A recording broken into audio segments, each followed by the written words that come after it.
तो आज हम लोग क्या करने वाले हैं, इक्वेशन ऑफ मोशन को ड्राइव करने वाले हैं by graphical method. Graphical method, last lecture में हमने इक्वेशन ऑफ मोशन को ड्राइव किया था बाय कैलकुलस मेथड। तो आज हम लोग इक्वेशन ऑफ मोशन को ड्राइव करेंगे बाय ग्राफिकल मेथड। ठीक है, तो ये भी बड़ा इजी है, वो कैलकुलस मेथड वाला तो बहुत ही आसान था। बट कभी कभी क्या होता है ना, एग्ज़ाम में वो पर्टिकुलरली मेंशन करते हैं कि आप इक्वेशन ऑफ मोशंस को ड्राइव करो, बट कैसे ड्राइव करो, बाय ग्राफिकल मेथड से। फिर आपको इसी तरह से इसको सॉल्व करना होता है बड़ा आसान है। ये भी कहानी इसकी वहीं से स्टार्ट होगी, जैसे मैंने वहाँ की कहानी स्टार्ट की थी आपकी कैलकुलस मेथड वाली। क्या कंसिडर किया था हमने, याद है आपको? हमने कंसिडर किया था कि हमारे पास एक बॉडी है, क्या कर रही है बॉडी, स्ट्रेट लाइन मूव कर रही है ना, और अलॉन्ग OS एक्सिस के अलॉन्ग मूव कर रही है, ये बोला था। लिखो यही है ना, सेम चीज़ है, सेम कहानी, चेंज नहीं करेंगे उसको हम, ताकि तुम्हें एक के साथ एक फ्री क्वेश्चन मिल जाए। लेट अस कंसीडर क्या कंसीडर किया हमने, देयर इज़ अ बॉडी। ठीक है, देयर इज़ अ बॉडी, ये बॉडी है, कैसे चल रही है, स्ट्रेट लाइन पाथ में चल रही है ना।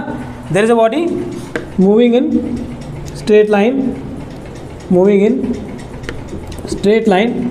अच्छा, स्ट्रेट लाइन भी, स्ट्रेट लाइन कैसे भी चल सकती है ना भाई, एक्स एक्सिस के अलॉन्ग चल सकते हैं, वाई के अलॉन्ग चल सकते हैं, जेड के अलॉन्ग चल सकते हैं। तो स्ट्रेट लाइन तो ये चल रहा है, लेकिन कौन सी एक्सिस के अलॉन्ग चल रहा है, एक्स एक्सिस के अलॉन्ग चल रहा है, और positive direction of x axis move कर रहा है।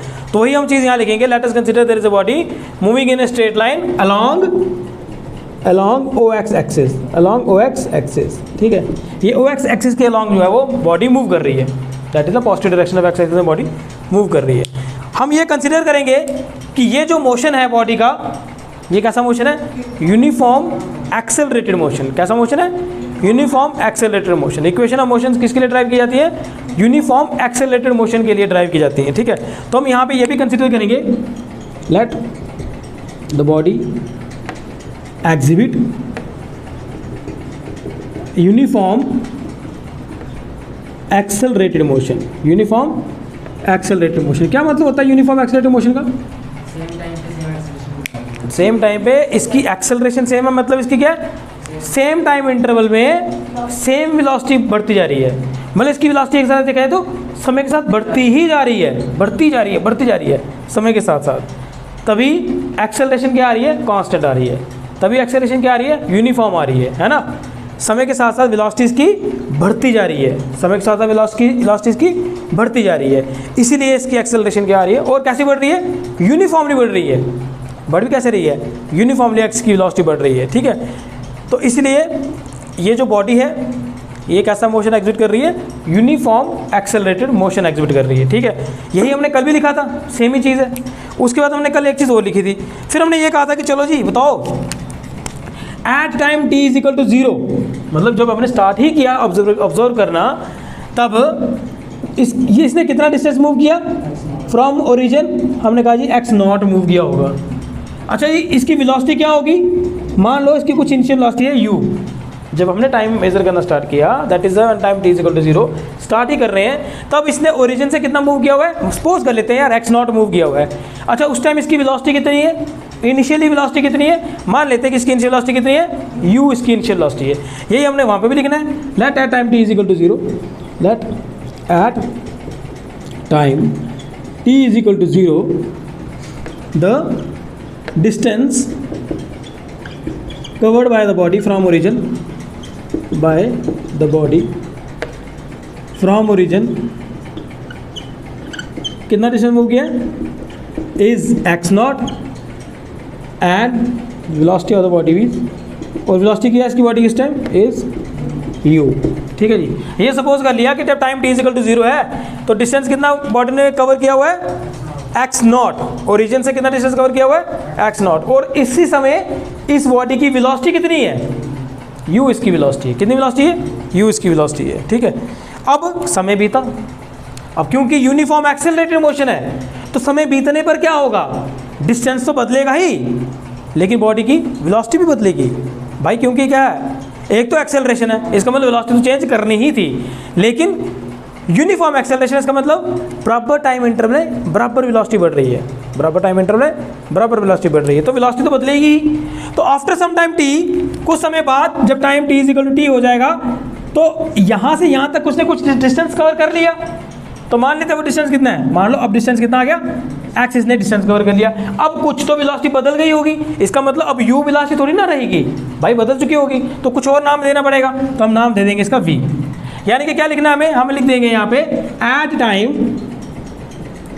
Eight time t is equal to t the distance covered by the body from origin, ठीक है ना, फ्रॉम ओरिजिन कितना डिस्टेंस कवर किया होगा, मान लो जी x कवर किया, और वेलोसिटी कितनी है उस समय, इसकी वेलोसिटी मान लो जी कितनी है, इज v। सही है, समझाया। ये तो यहाँ तक तो कल वाली रास्ता नहीं है, ये तो कल भी हमने यही किया था, है ना, जब कैलकुलस मेथड से सॉल्व किया था तो यही सब कुछ तो किया था, यही सिनेरियो तो है हमारा, है ना, यही तो हमें सपोज करना है, उसके बाद फिर हमने अपना कैलकुलस मेथड यूज़ कर लिया था, है ना। हमें कोई सिचुएशन तो ड्रा करनी है ना जिसके बेसिस पे हमें डेरिवेशन ड्राइव करनी है ना। तो वो ये चीज़ें हैं कि यहाँ पे क्या हुआ है, एक बॉडी है, क्या कर रही है भाई साहब, वो स्ट्रेट लाइन पाथ में मूव कर रही है। कौन सा straight line path, x axis y है, जेड एक्सिस एक्स एक्सिस, और एक्स एक्सिस में भी कैसे, positive direction of x axis, negative में नहीं चल रही, positive direction of x axis चल रही है, मतलब ओरिजिन से इस तरफ आ रही है, ओरिजिन से इस तरफ आ रही है, ये पहली लाइन में बताती है। सेकंड ये बताता है कि ये किस तरह का मोशन है, अब चल रही है बॉडी तो कैसे भी चल सकती है भाई, नॉन यूनिफॉर्म चल सकती है, यूनिफॉर्म चल सकती है, कैसे चल रही है उसके बारे में हमने ये लाइन हमें वो बताती है कि भाई साहब ये क्या कर रही है, ये यूनिफॉर्मली एक्सेलरेटेड मोशन एग्जिबिट कर रही है। कैसा मोशन एग्जिबिट कर रही है, यूनिफॉर्म एक्सेलरेटेड मोशन, मतलब लगातार इसकी वेलोसिटी बढ़ रही है, और कैसे बढ़ रही है, प्रॉपर टाइम इंटरवल में बराबर वेलोसिटी बढ़ रही है, that is why it is uniform accelerated motion. फिर हमने दो जगह इसको देख लिया भाई, हमने देख लिया कि ओरिजिन पे यानी कि टाइम t इक्वल टू 0 था तो इसने कितना डिस्टेंस कवर किया, x0, तब इसकी वेलोसिटी कितनी थी u, और जब time t equal to t है तब इसने कितना डिस्टेंस कवर किया फ्रॉम द ओरिजिन x, और वेलोसिटी कितनी इसकी v। यहाँ तक तो सिंपल सी कहानी है ना। अब हमारी आगे की दास्तान स्टार्ट होती है। अब क्योंकि हमें अब ग्राफिकल मेथड से इसको लिखना है ना, ग्राफिकल मेथड से हमने ये इक्वेशंस ड्राइव करनी है, दैट इज व्हाई अब हम इस मोशन का ग्राफ कैसा बनता होगा, इसी मोशन का ग्राफ कैसा बनता होगा उसके बारे में बात करेंगे। देखो क्योंकि ये यूनिफॉर्म एक्सेलरेटेड मोशन है, और इसी यूनिफॉर्म एक्सेलरेटेड मोशन का अगर मैं वीटी ग्राफ बनाऊं, मतलब वेलोसिटी टाइम ग्राफ बनाऊं, तो कैसा बनता होगा, if we depict this motion in graphical representation then this kind of graph will be obtained. इस तरह का ग्राफ हमारे पास आएगा, देखिए कैसा आएगा, स्ट्रेट लाइन आएगी बिल्कुल, ओरिजिन ओ, ठीक है। अब ये टाइम वाली एक्सिस है, मान लो ये इस तरफ वेलोसिटी है, इस तरफ वेलोसिटी है, ठीक है जी। अब ये वेलोसिटी आ गया, ये टाइम आ गया, ये वेलोसिटी आ गया। अब देखो जब टाइम t इक्वल टू 0 है, देखो यहीं समझना इसका ग्राफ, एक तो स्ट्रेट लाइन बनेगा, तो तुम्हें पता ही है क्यों बनेगा स्ट्रेट लाइन, क्योंकि भाई साहब यूनिफॉर्म एक्सेलरेटेड मोशन है। लेकिन स्ट्रेट लाइन में यहाँ से शुरू करूँ, यहाँ कहाँ से शुरू करूँ, ओरिजिन से शुरू कर दो, नहीं यहीं तो गड़बड़ है ना, इधर तुम गड़बड़ा गए हो। देखो भाई साहब टाइम t इक्वल टू 0 पे, टाइम t इक्वल टू 0 पे कुछ तो वेलोसिटी है। जब आपने ऑब्जर्व करना स्टार्ट किया टाइम t इक्वल टू 0, जब तुम्हारा टाइम स्टार्ट हुआ था तो बॉडी चल रही थी भाई, किसी ना किसी वेलोसिटी चल रही थी, किसी वेलोसिटी चल रही है u से, तो इसका मतलब ग्राफ ओरिजिन से थोड़ी ना स्टार्ट होगा। देखो ना यार ये टाइम है, टाइम t इक्वल टू 0 तो क्या वेलोसिटी भी 0, मैंने क्या u की वैल्यू 0 रखी है क्या, नहीं ना। तो जब टाइम t इक्वल टू 0 तो कुछ ना कुछ तो वेलोसिटी है, तो उस कुछ ना कुछ को हम यहाँ रख देते हैं भाई साहब, यहाँ से यहाँ तक जो वेलोसिटी है उसका नाम रख दो तुम u, है ना। टाइम t इक्वल टू 0 पे कुछ तो वेलोसिटी है, ठीक है, लिख दी ये वाली वेलोसिटी। अब अगर आप इसको देखोगे तो ये यूनिफॉर्म एक्सेलरेटेड मोशन है, तो मतलब ग्राफ कैसा बनेगा, स्ट्रेट लाइन बनेगा। कैसा बनेगा, स्ट्रेट लाइन ग्राफ बनेगा, क्या दिक्कत है, स्ट्रेट लाइन ग्राफ बनेगा, जाने दो स्ट्रेट लाइन, ठीक है जी, ये बन गई स्ट्रेट लाइन। ये वीटी ग्राफ इस तरह का इसका बनना है, जिस तरह का हमने यहाँ पे सिनेरियो क्रिएट किया हुआ है उससे इस तरह का ग्राफ बनना है। अब हमने क्या करना है, हमने इसी ग्राफ से हमने तीनों इक्वेशंस ऑफ मोशन को क्या करना है, ड्राइव करना है। इस ग्राफ से हमने सब कुछ को ड्राइव करना है, ठीक है जी, करें ड्राइव। अच्छा ये लिख दिया सबने, तो इसको मिटा दूं क्योंकि फिर ये जगह नहीं बचेगी जब मैं इसको ड्राइव करूँगा। तो ये भी सब कुछ हो गया ना, सब कुछ लिख दिया ना कॉपी पे। चलिए तो इसीलिए वह काम करते हैं, इसको मिटा देते हैं, ग्राफ थोड़ा मैं ऊपर ड्रा कर देता हूँ सो दैट कि हमें थोड़ी सी जगह मिल जाए ये सब कुछ करने के लिए, ठीक है। तो देखो ज़रा ध्यान से, चलिए। तो मैंने क्या बताया तुम्हें, किस तरह का ग्राफ बनना है, देखना यार, स्ट्रेट लाइन ग्राफ बनेगा, सही है ना, ये टाइम एक्सिस मान लो, ये वेलोसिटी।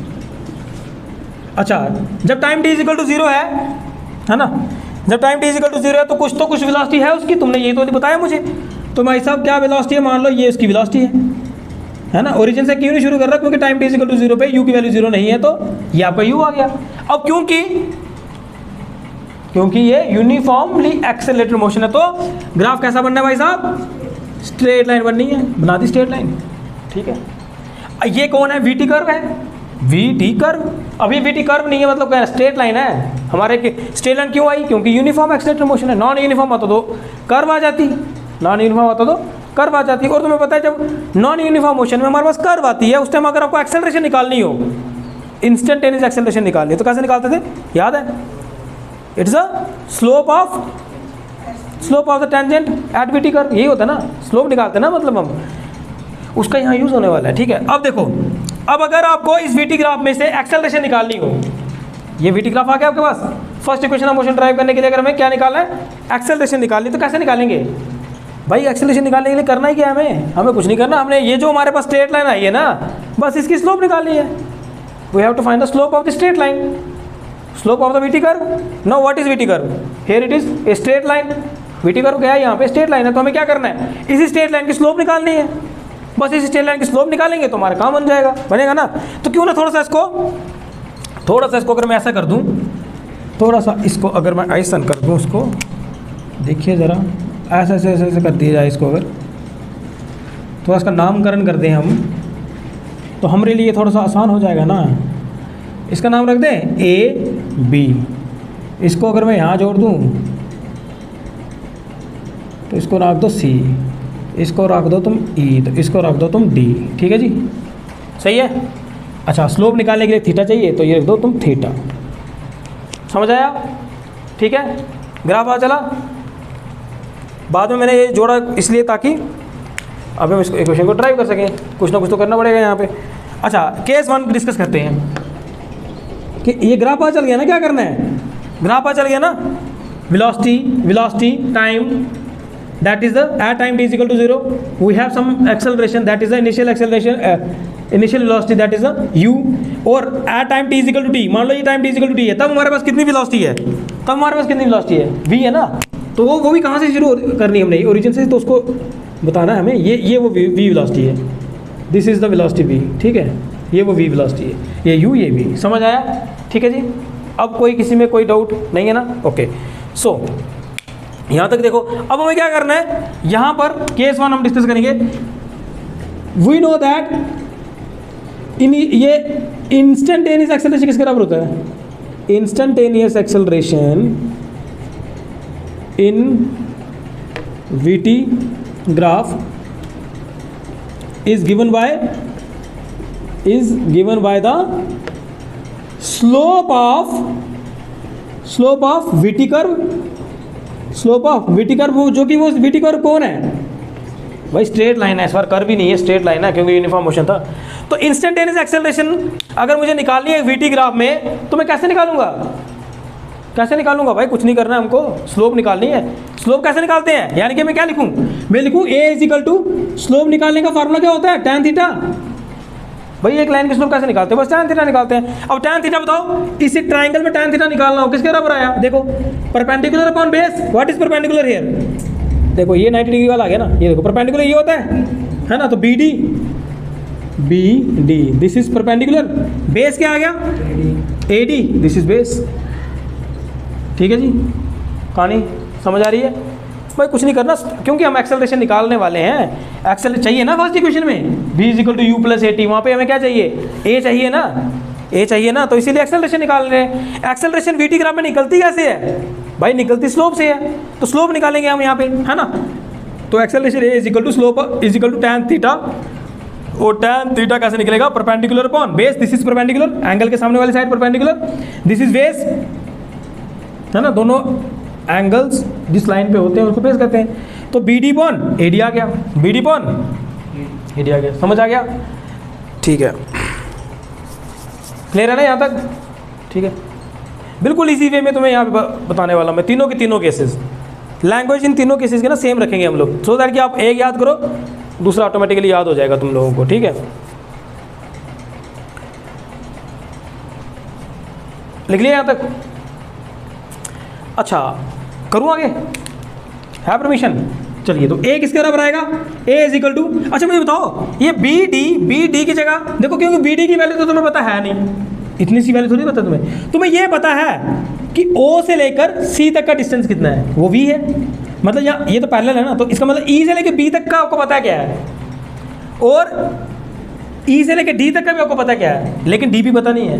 लेकिन यहाँ एक चीज़ और दिख रही है हमें कि ये जो डी बी है किसके बराबर है? E B minus E D लिख सकते हैं, तो लिखूँ इसको मैं E B minus E D divide by, ये देखो ए डी, यार ए डी लिखो, ये तो पैरेलल है ओ ई के, ए डी लिखूँ या ओ ई लिखूँ, क्या ही फर्क पड़ रहा है ना? किसी को क्या ही पता चलेगा, ओ ई है ना, सही है।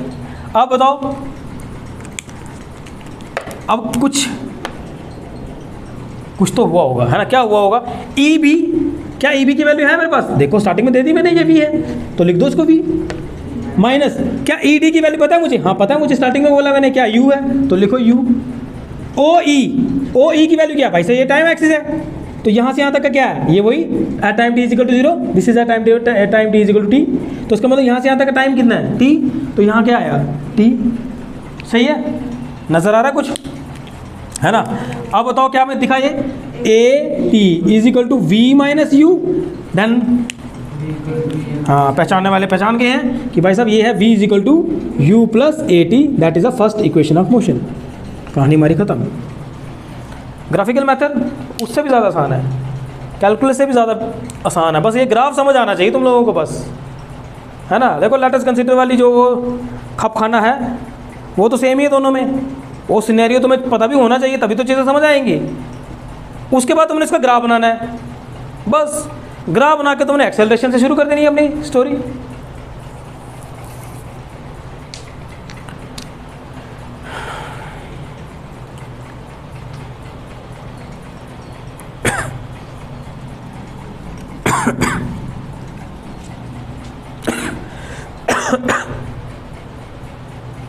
लिख लिया सबने? लिख लो छापो उसको सही तरीके से, बड़ा इंपॉर्टेंट है, पेपर में आता है यार, ये 5 नंबर का आएगा भाई साहब।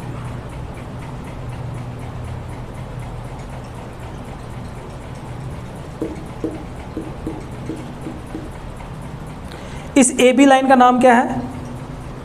मतलब यही है v t curve, B by t curve यही है, ठीक है। ए बी लाइन का नाम ए बी है साहब, लेकिन इसका एक और नाम है वी टी कर्व। कर लिया? Done? Okay. Now second case discuss करें। देखो यहाँ पे ग्राफिकल मेथड में ना बुक्स में क्या किया ना, जानबूझ के थोड़ा सा इसको कैसे, मुझे यहाँ तक लगता है थोड़ा सा ज़्यादा है तो ये आसान ही, बट फिर भी ना लैंग्वेज सेम ना रख के उन्हें ये वाली कहानी यहाँ से शुरू की, दूसरी थोड़ी और तरीके से बताई हुई है, तीसरी थोड़ी और तरीके से बताई हुई है, तो थोड़ा सा क्यों ऐसा दिमाग में बन जाता है। लेकिन हम लोग क्या करने वाले हैं यहाँ पर, तीनों केसेस की जो स्टार्टिंग की कहानी सेम रखने वाले हैं, ठीक। और मैं तुम्हें थोड़ा सा बता भी दूंगा, ट्रिक कैसे बता दूंगा कि कैसे कैसे इसको याद रखना है। पहला केस तो बड़ा आसान है, कुछ भी नहीं है, हो गया, समझ आ गया। सेकंड में क्या करना है, सेम स्टोरी। सेकंड केस में वही instantaneous acceleration we T graph is given by this, यहाँ तक तो सेम ही कहानी है। लिखो केस नंबर सेकंड, यहाँ तक तो सेम ही स्टोरी लिखनी है जैसे पहले की लिखी। केस सेकंड, हाँ यहाँ ये लिख दिया था ना, यहाँ तक तो उतारो जैसा है, ठीक है ना। Instantaneous acceleration in vt graph is given by the slope of vt curve that is a straight line and a is equal to tan theta is equal to B D by A D, this is the story, ठीक है। हाँ कोई बात नहीं, देखते हैं, start ऐसे रखेंगे इसका, ये लिखो ना।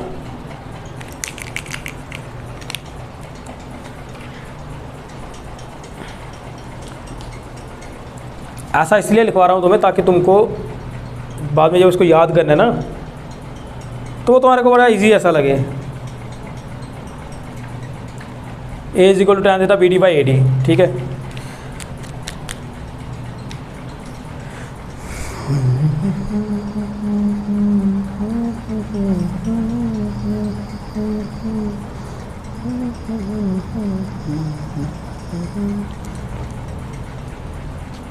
कर लिया। अच्छा अब सुनो कहानी क्या है। यहाँ पे ना आपको क्या करना है, यहाँ पर क्या करना है, आपको इस बी डी की वैल्यू को निकालना है। मतलब आपको क्या करना है, A is equal to B D divide by A D, है ना, ए डी है ना। यहाँ पे आपको ए डी का पता क्या है, ए इज इक्वल टू, देखो ए डी क्या है, ए डी ओ ई के बराबर है ना। तो यहाँ पर आपको ये याद रखना है कि आपको आपने यहाँ पे बी डी को कुछ नहीं करना फिलहाल। A is equal to B D by O E, then B D is equal to क्या होगा बताओ, A into O E, then B D किसके बराबर आया, A into what is O E, it is T, तो A T. B D की value किसके बराबर आई, ए टी के बराबर आई। बस यहाँ पे आपने ये याद रखना है कि भाई साहब हमें क्या करना है, पिछले क्वेश्चन में जैसे हमने बी डी को लिख दिया क्या, E B minus E D, second case में ये हमने नहीं करना, हमने इसको नहीं छेड़ना, जैसा है वैसे रखना ऊपर वाले को, इस वाले को। और केस में पता क्या करना है, उसमें इसको नहीं छेड़ना, ये ट्रिक है। पहले वाले में इसको कुछ नहीं करना, इसकी वैल्यू निकाल लेनी है, B D is equal to simple आएगी ए टी, है ना, B D is equal to A D की वैल्यू पता है हमें, तो बी डी निकलेगा ए टी के बराबर, लिखो उसको, बी डी निकल गया, याद रहेगा ना।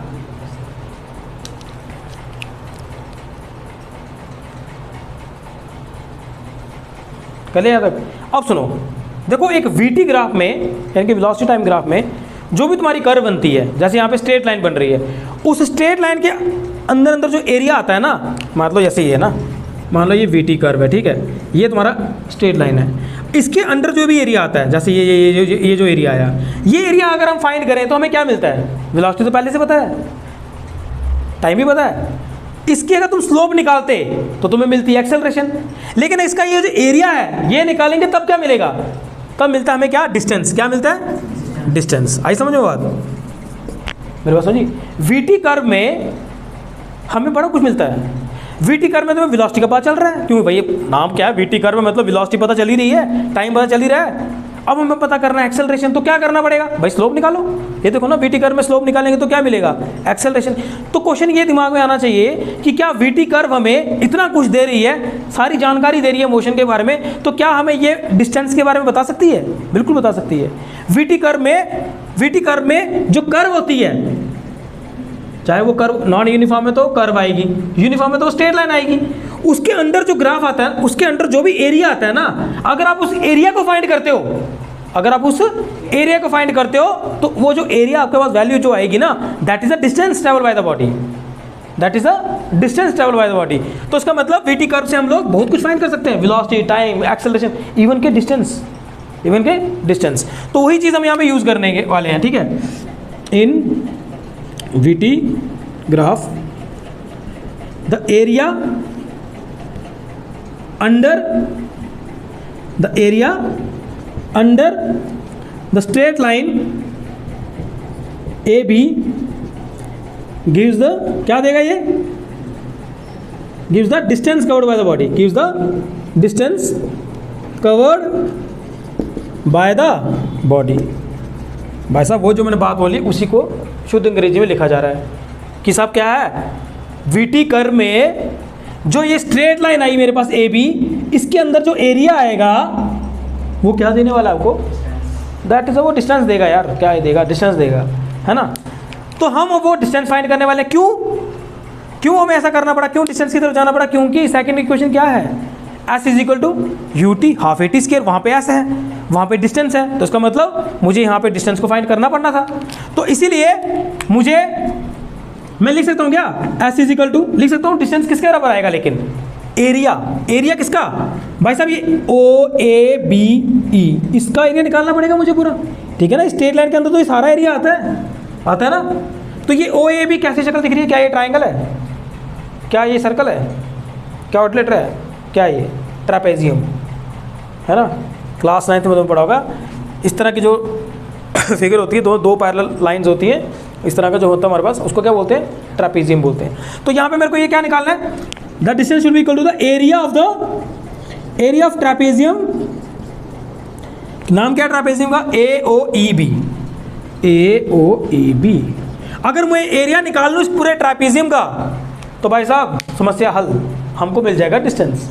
समस्या हल, हमें क्या मिल जाएगा, डिस्टेंस मिल जाएगा। सही है, ठीक है जी, यहाँ तक समझ आ रहा है ना, ठीक है ना। तुम्हें पता चला ये वाला एक स्टेप करना क्यों पड़ा, क्योंकि तुम्हारी इक्वेशन सेकंड में क्या है भाई, डिस्टेंस आता है। तो वीटी कर्व में हम डिस्टेंस निकाल सकते हैं, क्या दिक्कत है, निकाल सकते हैं। क्या करना पड़ता है हमें, वीटी कर्व जो होती है, जो कि यहाँ पे क्या है स्ट्रेट लाइन है, उसके अंदर ग्राफ जो बनता है उसका क्या निकालो, एरिया निकालो। तो वो एरिया क्या देगा हमें, डिस्टेंस देगा। इसलिए मैंने क्या लिखा, ऐसे, यानी कि डिस्टेंस किसके बराबर आया, एरिया ऑफ द ट्रापेजियम। क्या यार, एरिया ऑफ द ट्रापेजियम। और सेकंड इक्वेशन को ड्राइव करने के लिए ना हम अब एरिया ऑफ ट्रापेजियम, ये जो अंदर डायग्राम है ना, इसमें दो तरह से एरिया निकाल सकते हैं। एक तो डायरेक्टली फार्मूला यूज कर लो, ट्रापेजियम वाला एरिया ऑफ ट्रापेजियम निकालने का फार्मूला होता है डायरेक्ट, वो यूज कर लो। या फिर एक और चीज़ है, या उसको भी यूज़ करेंगे हम। लेकिन यहाँ ऐसा भी कर सकते हैं यार, इस पूरे ट्रापेजियम का एरिया निकालने की जगह क्या मैं ऐसा करूँ, area of the triangle and area of that rectangle, तभी मेरा काम बन जाएगा, बनेगा ना। वही करना है हमने यहाँ पे, ठीक है। सेकंड केस में याद रखना, एरिया ऑफ इस एरिया अंडर द कर्व ही निकालना है, यानी कि एरिया ऑफ द ट्रापेजियम ही निकालना है, लेकिन पार्ट्स में निकालना है। थर्ड केस में पूरा ट्रापेजियम का इकट्ठा ही निकालना है, मतलब जो एक ही फार्मूला लगा के। यही फर्क है, बाकी पूरी कहानी सेम है उसकी भी, ठीक है। तो क्या करेंगे बताओ, एस इज इक्वल टू, ऐसे लिखूं, एरिया ऑफ रेक्टेंगल, रेक्टेंगल कौन सा रेक्टेंगल है ये, AOED plus area of triangle, क्या ट्राइंगल है, ADB। सही है, कर सकते हैं ऐसे मित्रों, कर सकते हैं, क्या कह रहे हैं मेरे मित्र, ठीक है जी मित्रों। अब अगर ऐसा कर सकते हैं तो देखो एस की वैल्यू क्या आएगी बताओ, एरिया ऑफ द रेक्टेंगल बताओ यार क्या होगा, अरे लेंथ इंटू ब्रेड्थ, तो OA इंटू OE कर सकता हूँ ना, OA into OE plus area of the right angle triangle का एरिया कैसे निकालते हैं, half of 1/2 base into altitude, height, मतलब ये बेस क्या है, AD, हाइट क्या है, हाँ BD आया, BD काम नहीं, वो देखो BD बैठा हुआ उधर, है ना, इसलिए BD को हमने पहले निकाल के रखा था साइड पे, ठीक है जी। अब देखो क्या करें, यहाँ करें, इस प्लॉट पे करते हैं इसको, ठीक है। तो S इज इक्वल टू बताओ, OE की क्या वैल्यू है, वैल्यू डालेंगे डायरेक्ट हम, OA तो U है, ठीक है जी, इंटू OE की क्या वैल्यू है, ये तो T है, प्लस 1/2 AD क्या है, AD मतलब OE मतलब पैरेलल है ना, AD की वैल्यू वही है जो OE की है, तो O मतलब क्या आएगा, T आएगा, है ना, AD मतलब OE पैरेलल है, जो वैल्यू इसकी वही वैल्यू इसकी, ये T है तो ये भी क्या होगा, T ही होगा। तो इसका मतलब AD की वैल्यू क्या आई, T आ गई। BD पहले से निकाल कर रखा हुआ है, क्या आएगा, AT। तो कुल मिला के ये क्या बना, S इज इक्वल टू, हाँ S is equal to UT half AT square बना, S is equal to UT plus half AT square, that is the second equation of motion. Easy है बिल्कुल, है ना, समझ आ रहा है ना। ये ट्रिक याद रखना, सेकंड को जब करना है ना हमने, सेकंड इक्वेशन को ड्राइव करना है, कहानी फर्स्ट वाली से स्टार्ट करनी है, वही एक्सेलरेशन कैसे निकालते हैं। उसके बाद ये जो BD है, इस बार हमने इसकी वैल्यू को ऐसे रिफाइंड करना है, BD इज इक्वल टू 80, है ना, बस। फिर वही, क्योंकि आपको डिस्टेंस निकालना है, इसके लिए आपको एरिया निकालना पड़ेगा ट्रापेजियम का, वो निकालने के लिए आपको फिर एरिया ऑफ ट्रापेजियम दो तरीके से निकल सकता है, या तो डायरेक्टली फार्मूला यूज़ कर लो एरिया ट्रापेजियम का, या फिर तुम क्या कर लो, रेक्टेंगल का भी निकाल लो और ट्राइंगल का निकाल को उनको ऐड कर दो। वही किया हम लोगों ने, वो किया तो हमारा काम बन गया, S is equal to UT half AT square आ गया। ठीक है जी, समझ आया, किसी को कोई परेशानी दिक्कत नहीं है ना, लिख दी सबने, ठीक है। नेक्स्ट करें, लिखो केस थर्ड लिखो जी। केस थर्ड भी कहानी वहीं से शुरू होती है, बाहुबली 1 2, बस कहानी 1 2 वाली स्टार्ट है। अब बाहुबली 3 आएगी, बता दो भाई, बता दो। तो बाहुबली 3 तो महेंद्र, पहला क्या नाम था उसका, अरविंद्र, फिर दूसरा महेंद्र, अब जितेंद्र, अमरेंद्र, बाहुबली। अब सुनो, पहले वही इंस्टेंटेनियस एक्सेलरेशन कैसे मिलेगी, a is equal to tan theta is equal to BD by AD, लिखो इसको। लेकिन अब हम क्या करेंगे, हम BD को कुछ नहीं करेंगे, हम यहाँ पे AD की वैल्यू को निकालेंगे, AD की वैल्यू को निकालेंगे, AD की वैल्यू को। इस बार हमने थर्ड इक्वेशन में हमने इसकी वैल्यू को निकालना है, रहेगा याद है ना, याद रहेगा ना। पहली वाली में कुछ भी नहीं करना, BD इधर से लिख लेना क्या है और वैल्यू डालने काम करता। पहली क्वेश्चन तो बहुत ही ईजी है। सेकंड में इसकी वैल्यू को निकालना है BD की, फिर आपको वही एरिया निकालना है ट्रापेजियम का। थर्ड में आपने AD की वैल्यू को निकालना है। तो देखो इसका मतलब AD किसके बराबर आया, BD डिवाइड बाय A, है ना, BD डिवाइड बाय A, है ना। अच्छा BD जो है वो तो हमें पता ही है, BD किसके बराबर है, ये देखो BD EB माइनस ED, है ना। BD किसके बराबर है, AD is equal to EB minus ED divide by A, सही है ना, सही है। देखो ना यार, BD EB माइनस ED, यही तो है BD। BD को हम 80 ले सकते हैं, किसको, BD को, क्या करना है, BD को हम 80 ले सकते हैं। नहीं ना लिखना है, क्योंकि हमें जो इक्वेशन चाहिए वो किस तरह की चाहिए, V square minus U square equal to ICS। तो इसीलिए हम इसको इस तरह से प्ले कर रहे हैं कि हमें उसमें AT चाहिए ना इक्वेशन में, V square minus U square equal to ICS है, AT की ज़रूरत नहीं है, इसलिए हम उसको ऐसा कर नहीं रहे हैं, जानबूझ के इसको ऐसा बना रहे हैं। यही तो तुम्हें थोड़ा सा याद रखना है कि AD की वैल्यू क्या लिख दी मैंने, EB minus ED divide by A, बस खत्म, ये लिख दिया ना, बस आगे AD की वैल्यू, ठीक है। अब देखो अगेन पता ही हमें, the area under the curve the area under the straight line will give us the distance, वही लिखेंगे, we know that the area under the straight line AB in VT graph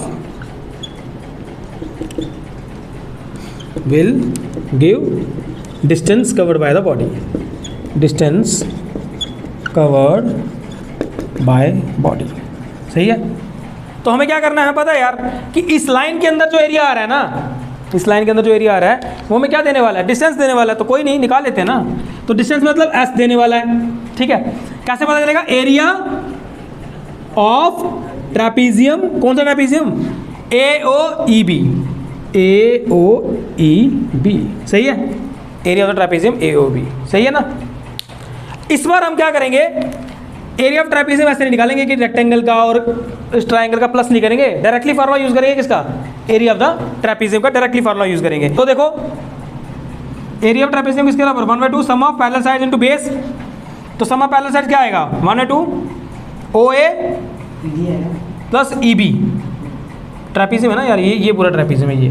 तो ये एक पैरेलल, दूसरी parallel side ये वाली पूरी, ठीक है। बेस क्या है, OE, क्या आएगा, S इज इक्वल टू 1/2, ये देखो OA की जगह में ED ले सकता हूँ ना भाई, OA ये और ये पैरेलल है, तो OA लिखा ED लिखा, एक ही बात है। तो यहाँ लिखा ED प्लस EB मल्टीप्लाई, इस OE की जगह क्या AD ले सकते हैं, देखो ना OE is parallel to AD, तो लिख दो भाई, लिख सकते हैं, तो लिख दिया AD, ठीक है। Now see what happens, see S is equal to 1/2, ये आया ED plus EB multiply, AD की वैल्यू है हमारे पास, ये जो AD है इसकी वैल्यू है, ये देखो AD की वैल्यू है, क्या है, EB minus ED divide by A, है ना, ठीक है ना। अब देखो S इज इक्वल टू किसके बराबर आ जाएगा यार, ये कुछ दिख नहीं रहा तुम्हें, A plus B, A minus B, है ना, ED plus EB, ED minus EB, तो क्या आया, A square minus B square नहीं बन गया, तो उसको ऐसे ले सकता मैं 1/2, ये आ जाएगा आपके पास क्या, A स्क्वायर मतलब EB square minus ED square divide by 2, EB square क्या है, EB स्क्वायर क्या है, ये तो V है, वैल्यू डालनी है बस, अब कुछ नहीं करना, वैल्यू डालनी है। देखो इस 2 को इस यहाँ पे A है, इस 2 और a को मैं यहाँ ले जाऊँ तो ये बन जाएगा 2as। ई बी देखो यहाँ पर ई से लेकर बी तक, ई से लेकर बी तक क्या है, ये तो v है तो यहाँ लगा v स्क्वायर। ई से लेकर डी तक ये क्या है, ये तो u है, यहाँ पे है u स्क्वायर। तो इसका मतलब फाइनली हमारे पास आ गया, क्या आ गया हमारे पास v square minus u square is equal to twice as। ये आपकी थर्ड इक्वेशन ऑफ मोशन। ठीक है जी,